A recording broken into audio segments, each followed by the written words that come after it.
Welcome to this movie on statistical mechanics, in which I want to explain how the renormalization theory works when you apply it in real space. My name is Jos Thijssen and I teach statistical mechanics to applied physics students at the Technical University at Delft in the Netherlands. I've made a previous movie, and in that movie I have explained how the renormalization theory in general works and how it explains things like universality and scaling relations. But what I did not do in that movie is how you carry out a renormalization procedure in detail. And in fact, the renormalization procedure always works as follows. You have some fine-grained Hamiltonian and then you want to go to a coarser grain, and you can do that in two ways. One is by going to reciprocal space and integrating over the short k vector, so the long wavelength. And the other one is to really do this explicitly in a real space model, and that is the subject of this movie. And I hope that the movie will help you understand and appreciate the renormalization theory in real space. We start by formulating the Hamiltonian for the Ising model on a triangular lattice. Here you see a triangular lattice.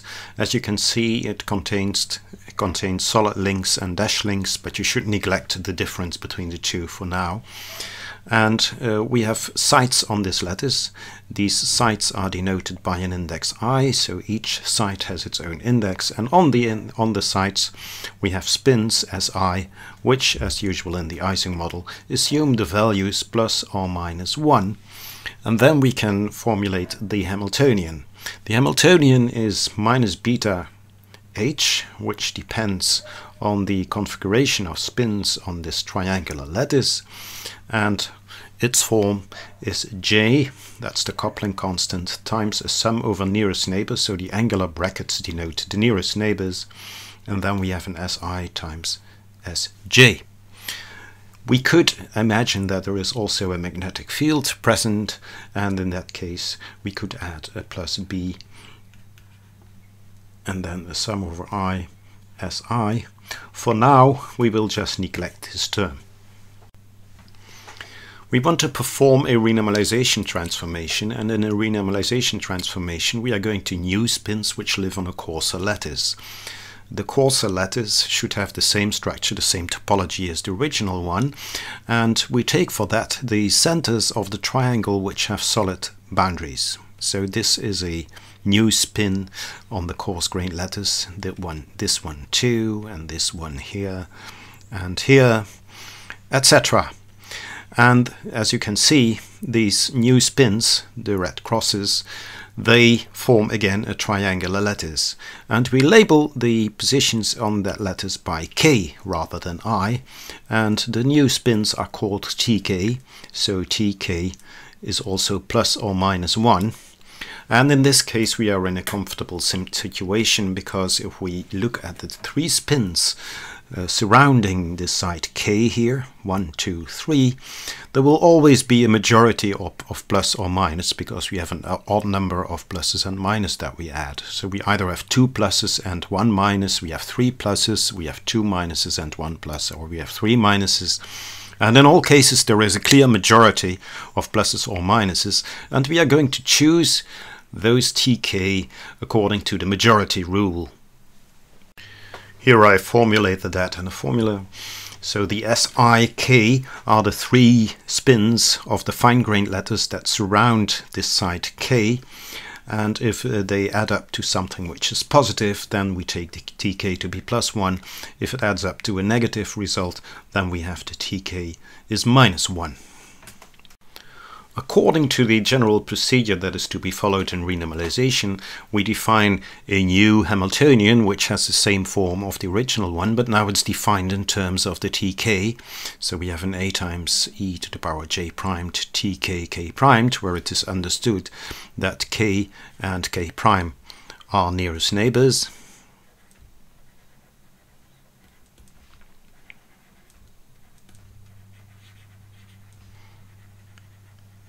And we sum then over the possibilities for all the fine-grained spins. We take the fine-grained Hamiltonian, and then we have the W's. What are the W's? Well, they are directly expressed by this condition. The W's are 1 if the sign of TK is the same as the sign of the sum of the SI's, and the same for the plaquette K primed.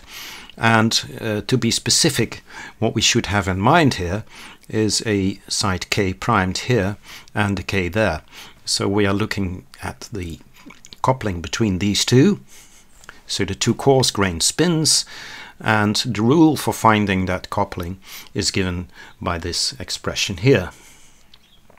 So this is what we need to calculate in order to find the J primed in terms of the original J, and that original J was part of this Hamiltonian. That enters in as a parameter in that Hamiltonian. Before we continue, it's important to specify that we take the case where we have ferromagnetic interactions, and ferromagnetic interactions means that a plus wants to be surrounded by pluses and a minus wants to be surrounded by minuses. So like spins are favored at nearest neighbor positions. And then we are going to consider first the case where indeed we have two like spins on the coarse-grained positions. So let's go back to this. So we assume that we have a plus here and we have a plus there. Then we have several possibilities for the spins on those triangles. We should consider all the possibilities where the majority on both triangles of the spins is positive. And then we can calculate the Boltzmann weight for these configurations. Now, if we have a plus spin, say in the top triangle, so we call the top triangle K, and if we have a plus spin here, it means that it's surrounded by SI's, by 3 fine-grained spins, which have a majority of plus. And we can do that in 4 ways. Either we have 3 pluses, that's obviously a majority of pluses, but we could also have 2 pluses and a minus, and that minus can be in 3 positions. So together with that, it adds up to 4 possibilities. And below this, there is another triangle in the lattice. That's the triangle K primed. And on the coarse lattice, these are nearest neighbor positions. And for the lowest one, we also have 4 possibilities. So in total, we would have 16 configurations, which correspond to TK is TK primed is plus 1. The procedure that we follow works as follows. We first consider all these configurations in which we have the same spin on the top triangle as in the lower triangle, so that should give a Boltzmann weight of e to the power plus j primed, because that's our new Hamiltonian, as you can see here. And then we look at this, the series of configurations in which we have opposite spins on the 2 triangles. So let us consider first the like configurations. We have a positive spin plus 1 on this triangle and on that triangle. Then the first configuration that we take into account is the configuration in which all the fine-grained spins, all the SI's, are plus. And obviously that's only a single configuration. We have 1, 2, 3, 4, 5, 6, 7, 8 links, and they all contribute a factor of e to the power j, and therefore in total this configuration has a Boltzmann weight of e to the power 8j. So let's then move to the second configuration. The top triangle all has 3 pluses, so that's a unique configuration. In the lower triangle we should distinguish this position from that one, because this one is coupled to the top triangle directly in the fine-grained Hamiltonian. These ones aren't, and we can flip one of those to become a minus. That can be done in 2 ways. We can either flip this one or we can flip that one, and so we have 2 configurations, and we should calculate the Boltzmann weight. We have ferromagnetic links in which the neighboring spins are the same, so they contribute an e to the power plus j, and that is 1, 2, 3, 4, 5, 6. So 6 factors of e to the power plus j. And then here we have a factor e to the power minus j, and here 2, because these two links have opposite spins, and so in total we have 6 minus 2 is 4j. So we have two configurations for which the Boltzmann weight is e to the power 4j, because we have 6 spins with like nearest neighbors, and we have 2 links with opposite nearest neighbors. And now that we know how to play the game, the rest becomes simple. We have a unique configuration in which we put a minus here, and we count the Boltzmann weights as 1, 2, 3, 4 that are positive. And we have 1, 2, 3, 4 where we have unlike spins, so that gives me a factor e to the power minus j, so that all cancels and gives me a 1. And so, because we have only one such configuration, we have just a factor of 1. And moving then to the next, we can play the same game with the top triangle. And here we can either flip this one or we can flip that one. We have 1, 2, 3, 4, 5 positive links, and we have 1, 2, 3 negative ones, and so we are left with e to the power 2j, 5 positive, 3 negative, gives me the 2j, and then we can realize this configuration in 2 ways, so that gives me a 2. The next configuration is one in which we have flipped a spin in the base of the top triangle and in the base of the lower triangle. We can do this in 2 ways, and this also in 2 ways, so in total we have 4 possibilities. And if we count the weights, we have 1, 2, 3 ferromagnetic couplings, so that gives me an e to the power plus j, and we have 1, 2, 3, 4 and 5 ones which give me a minus j, 3 plus 5 minus, and that gives me therefore an e to the power minus 2j. So let's look at the next configuration, flipping one spin in the base of the upper triangle and the one in the top of the lower triangle. We can do that in 2 ways, because we can either flip this one or that one, and if we add up the Boltzmann weights we get an e to the power minus 2j. You know now how the game is played. We can flip just the top spin in the top triangle, it gives me an e to the power plus 4j, and we can do that in only one way.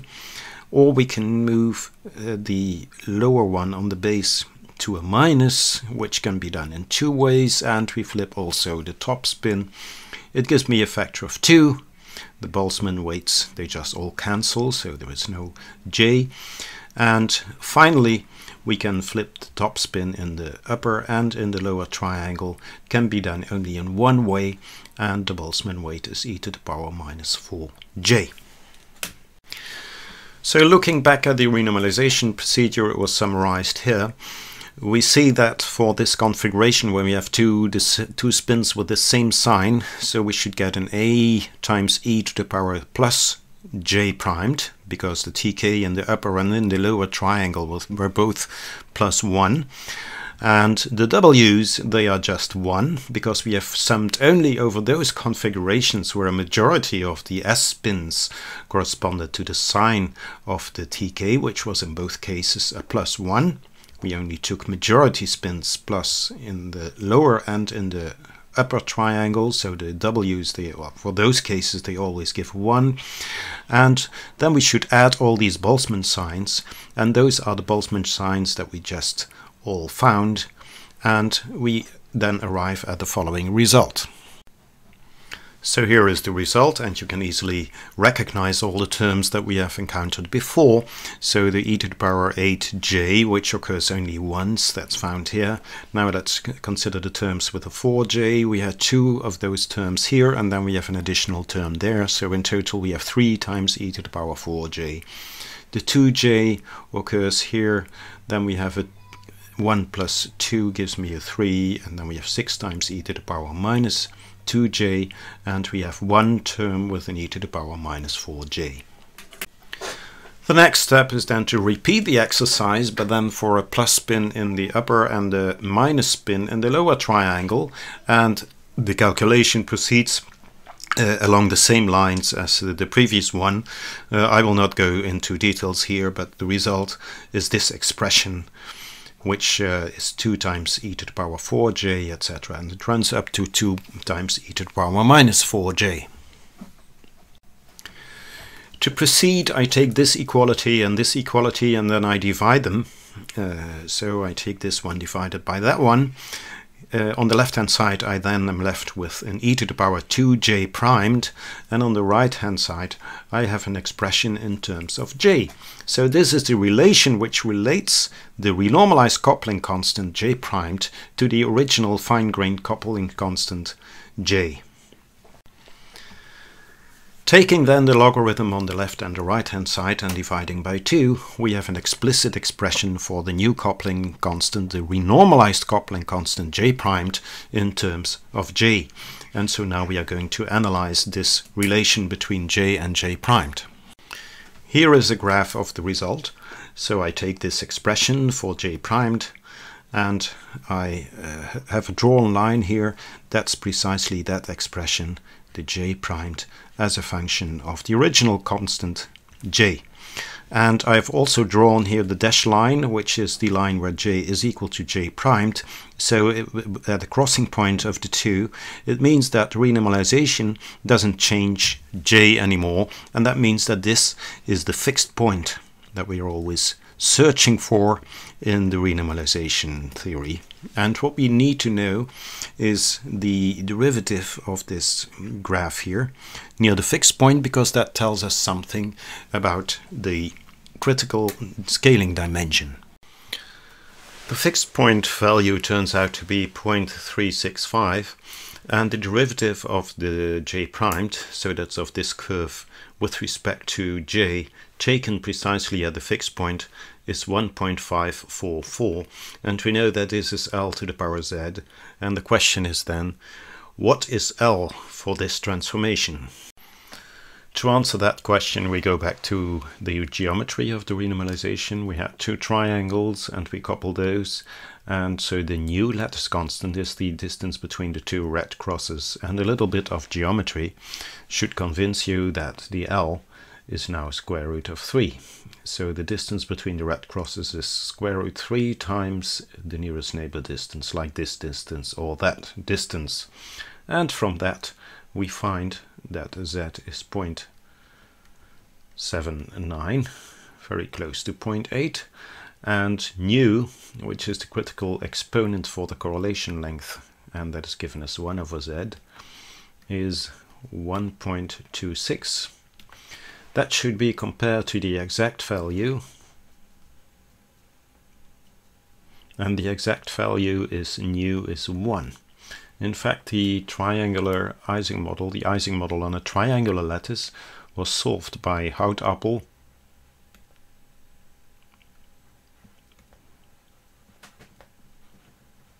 in 1950. So we have an exact solution for this model that we now are analyzing in real space renormalization context. Now, in order to include a magnetic field, we go back to the original calculation, which had no magnetic field. If we include the magnetic field, in this case we have 6 spins that are up, and so we would get a 6b, and in this case we have 5 spins that are up and 1 is down, so we have a 4b which is added here, and we continue like that. We add up the b's, then we have a relation between the renormalized coupling constants j and the field b primed, j primed and b primed in terms of the original parameters, and you can find then what the scaling dimension is, and it turns out to be 2.02. If you calculate the v exact, that's known as well from the Houtappel solution, and that is 1.875. If you consider the calculation that we just completed, you may be tempted to think that the calculation was in fact exact, that we have performed an exact renormalization transformation. Did we make an approximation or didn't we? Well, in fact, we have made an approximation indeed. In fact, we have made some serious approximations, and that is primarily in assuming that the renormalized Hamiltonian has exactly the same form as the original Hamiltonian. So to show that that is not the case, we may consider the situation where we have three coarse spins. So these are spins that are on the coarse lattice, so we should label them with K, K primed, and K prime primed. And we can, for example, assume that we have all the coarse grained spins to be positive. Then we would get an e to the power 3j primed for this combination, and we can find out all the configurations of the fine-grained spins, so they are at the boundaries of these triangles. And the result of that Boltzmann weight should be e to the power 3j primed. The other possibility is that we have a majority of only one spin, so there is one more plus than there are minuses here. It's the same coarse-grained lattice, and then we should have an e to the power minus j primed, and you can work out all the fine-grained configurations. It's a lot more work than what we did before, but it can be done, and you can work out the renormalization equations for that case. And obviously, if the new renormalized Hamiltonian should be expressible in terms of nearest neighbor interaction, then we should get exactly the same renormalization transformation. This picture shows that that is not the case. So the red line is again the line where the two spins are the same. I just start now at an offset of 0.2. The green line, that's the same line as we had before. So that gives me this fixed point at 0.365. And that is what we derived from the dimer, which means two triangles. But if I derive the renormalized coupling constant from a triangle, then I get a different line, that's the blue line, and it also gives me a different slope. And therefore we see that the new Hamiltonian cannot be described as merely a nearest neighbor interaction, because if everything would be just nearest neighbor, then the blue curve should be identical to the green curve. Then we should be able to generate the weight of a triangle configuration from just nearest neighbor interactions. And the nearest neighbor interaction should be the same as the nearest neighbor interaction that we have found from the dimer calculation. And the fact that these are different indicates that there is also a three-spin interaction, an interaction involving the three spins surrounding the triangle.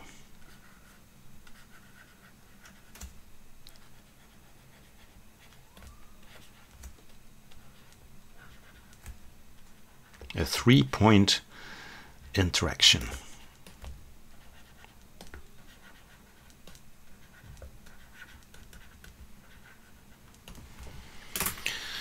And obviously there are now many configurations that we can consider, and the question is, of course, how can we systematically find a better approximation for the scaling dimensions z and v? And it turns out that there indeed exists a way to systematically improve on what we have done so far, and that is done in the so-called Cumulant Expansion, which was developed in the 70s of the last century by Hans van Leeuwen and Doris Niemeyer. So what is a cumulant expansion? It's a particular type of perturbation theory where we have a Hamiltonian that we can write as a unperturbed Hamiltonian, and then there is some correction term which we called V. So H0 is a simple Hamiltonian that we can treat exactly in principle. And we have V, which is a small correction to that simple Hamiltonian.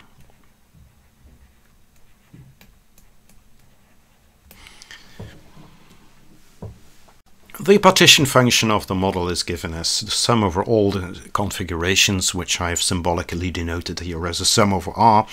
And then we have e to the power the full Hamiltonian, which is h0 plus v.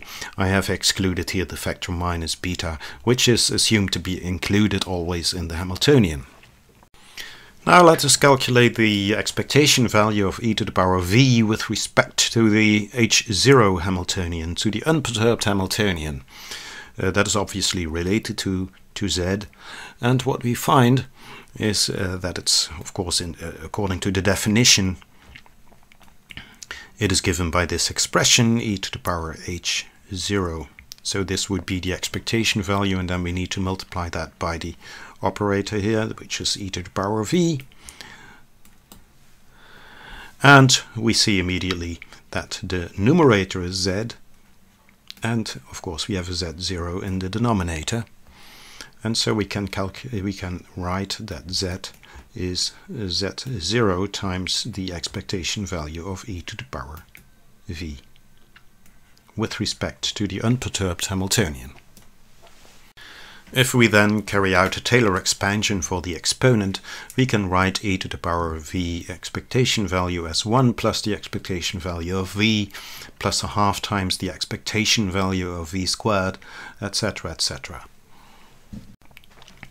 Now, because h0 is such a simple Hamiltonian, we can usually calculate all these moments, the expectation value of v squared, and v to the third, etc. So, because of this relation, we then have a complete perturbation expansion of z.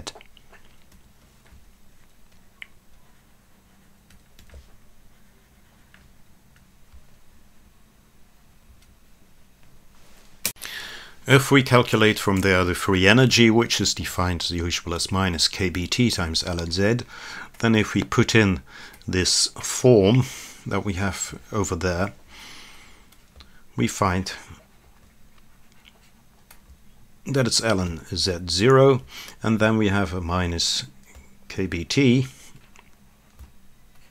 and then we have a log of 1 plus v0 plus v squared, 0 with a 1/2, etc. And now let's call all the higher order terms x, and let's use the fact that the Taylor expansion of the logarithm of 1 plus x gives me an x minus x squared over 2 and higher order terms. Then I immediately find that f can be written as f0, which is the logarithm of z0 with a kt, minus kBt times, here we have the term x, and that's these two terms, and the second order term, which comes from this one and which is generated by this one, gives me a minus v0 squared. And this is the famous cumulant expansion.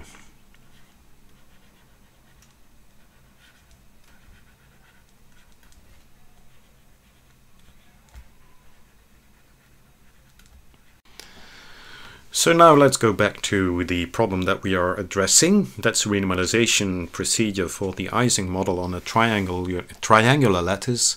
And the question is, of course, how do we choose the h0? Well, the answer is displayed here. My h0 is also called h inside. It means that it contains only the couplings across the solid lines. So the solid lines will form the coarse-grained lattice, and only the couplings along the solid lines are included in my h0 or my h-in. So everything which is blue corresponds to h-in. All the couplings on the solid lines. Those are the couplings within the triangles that will survive after the renormalization transformation. So the h-in are the couplings across the solid lines, and the remaining couplings, the couplings between the triangles, they are lumped into a correction term v, which is the couplings across the dashed lines. So those are the couplings between the triangles which identify the sides of the coarse-grained lattice. So if we want to be specific, we label the fine-grained sites by K and I, two indices. One index tells you which triangle the spin belongs to. For example, this is triangle K, with TK, the spin being the coarse-grained spin in the center of that triangle. And it's surrounded by three fine-grained spins, SK1, SK2 and SK3. And if we want to write down H in, we should consider only the couplings between spins in the same triangle. So we have the same K, but we have different I's because it's different fine-grained spins that couple along the sides of that triangle. The coupling constant is the original constant, J, and note that the K's are both the same because we are looking at couplings within the same triangle. And the V's, they have a similar form, but the big difference is that the K and the K primed in this case, we have two indices, and they should not be the same because we are looking at the interactions between two different triangles, K and K primed. And then this is, for example, a link which ends up in V. Now let us recall the renormalization procedure, which is the new Hamiltonian is given in terms of the old Hamiltonian by summing over all the fine-grained spins with a fixed configuration of the coarse-grained Hamiltonian. And here are the weights, which give me a 1 provided the majority spin corresponds to the value of the TK. And now we can write the fine-grained Hamiltonian in the form that we have just met. It's in fact the H inside plus the V. In order to make progress, we realize that this e to the power h in is a product of terms that act only within each coarse-grained triangle K. And the same holds for this WTK. That's also a product of terms that depend only on K. And so we can lump those two together into a new Hamiltonian. That Hamiltonian is called h bar. And e to the power h bar is a combination of the internal Hamiltonian and the condition that the TK should match the coarse-grained spins. So in fact the h in only depends on the SK as IK, but together with this condition we get a new Hamiltonian which depends on the TKs and on the SIK. Using this definition, we can rewrite the renormalization procedure in the following form.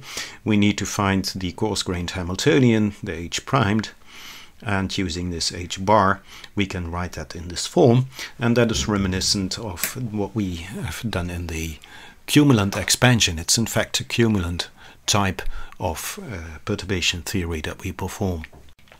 Here I have recalled the Cumulant expansion, and the Z0 is the Z that we evaluate with this H bar, which contains only in-triangle couplings, and we can also calculate all these moments.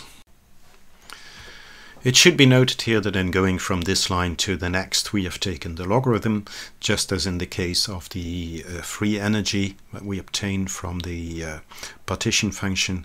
But of course this is not really a free energy, this is just a step in the renormalization transformation. Now the key to make progress is to note that the expectation value of V, for example, which contains two spins on two different triangles, factorizes into expectation values of the spin in one triangle and the spin in the other triangle. The reason for this is that the Hamiltonian with respect to which we take the expectation value is the internal Hamiltonian, and that is a Hamiltonian which is just a sum of Hamiltonians for each triangle, and so there is no coupling between the triangles, and that gives us the result that the two spins on different triangles do not have any correlation. And so we can calculate this one within one triangle and that one within another triangle, and because within this H bar, that's the Hamiltonian in the triangles with respect to which we calculate these averages, because this one doesn't contain any couplings between triangles, we can do this factorization.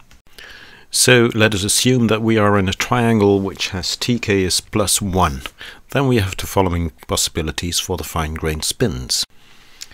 Here are these 4 possibilities in total. Either all the spins are plus, or 2 spins are plus and 1 spin is minus. And for these configurations we can work out the average value, the expectation value of the average value of the top spin. It's this one. And obviously we need to take into account the Boltzmann weights of all these configurations, and that leads immediately to the following value for the average of this spin. The Boltzmann weight for the first configuration is e to the power 3j, because there are 3 links where the spins have the same value. For this one we have one link which counts with plus j and 2 links which count with minus j. So the total weight is e to the power minus j, but the spin is plus there. Then we have here the spin is minus, and it has also a weight e to the power minus j. And the last one has a plus sign for the spin and a weight e to the power minus j. And we have to divide this by the sum of all the Boltzmann weights. So that's e to the power 3j. And now they should all taken with the same sign, +1. So plus 3 times e to the power minus j, resulting in e to the power 3j plus e to the power j divided by e to the power 3j plus 3 times e to the power minus j. So that is the expectation value of an arbitrary spin in the case where the tk is +1. We can do the same for a triangle in which the tk is -1, and in that case we find for the expectation value of the spin the opposite of this case, as we would expect. Let us recall what we were doing. We were calculating the expectation value of this v, which we had shown was equal to j times this sum over the 2 expectation values. We have just calculated those 2 expectation values. They are these fractions, and we would be tempted to write down now that the result is just j times e to the power 3j plus e to the power minus j. That's for the first spin.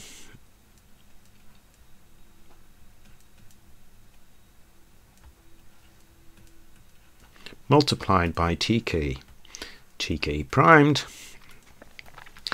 and then we would take the square, because we have 2 of these expectation values and the sign just follows the sign of the tk's, so this would be the correct expression. However, we have to sum over all the nearest neighbor links between 2 adjacent triangles, and so we have one triangle here, that may be the triangle K, and below that we have the triangle which we denote by K primed, and you see that there are 2 nearest neighbor links, and we have such a term for each nearest neighbor link, so we have to include an extra factor of 2 here.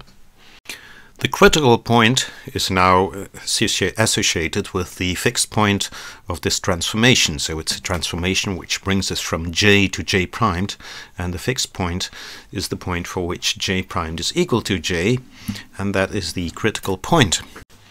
Working out that condition shows immediately that the j is equal to 0.3356. So we have just taken 2 times this squared, and that should be 1, and that immediately gives you this condition, and the j star, that's the fixed point value, is then 0.3356. In order to find the scaling dimension, we need to linearize the transformation close to the fixed point, and then the eigenvalue is given as the derivative of j primed, so the new coupling constant with respect to the old one, and we evaluate that at the fixed point. And it's a straightforward calculation from this formula, and what we find is a value of 1 point 6, 2, 4. And that is the scaling length, the length by which we rescaled the system, and that is raised to the power z.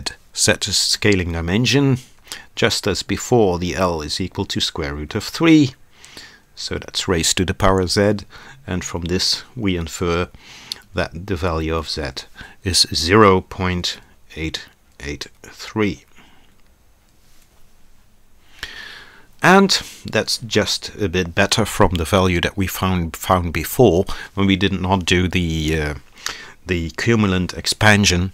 So before, if you recall, we had for z the value of 0.79, and also recall that the exact value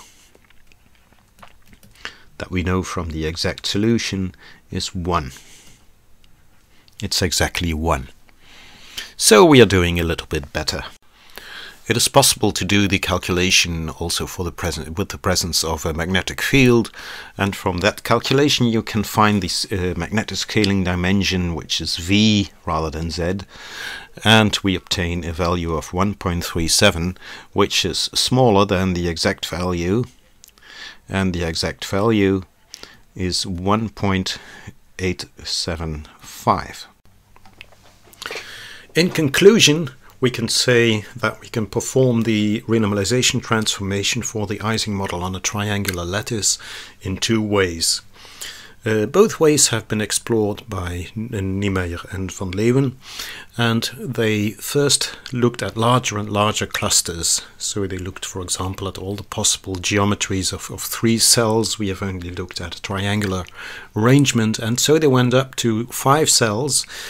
Which was of course quite a bookkeeping task, and they found that the thermal exponent then converged to a particular value. So the lambda t, that's the thermal eigenvalue, so that's square root 3 to the power z, and they found that that converges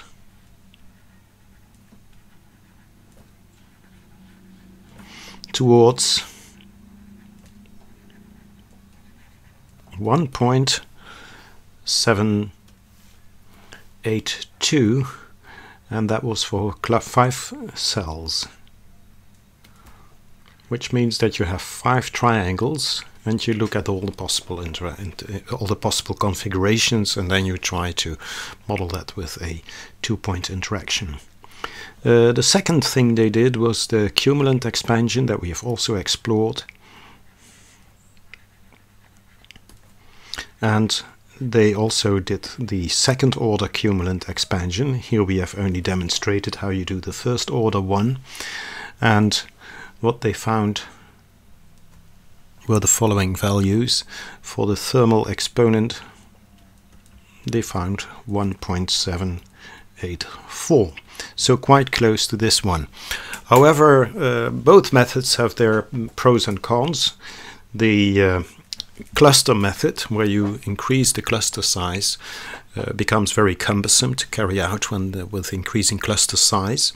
And the cumulant expansion gives results for the exponents that go a little bit up and down, and it doesn't really converge well. And already Niemeyer and van Leeuwen, they noticed that in their paper.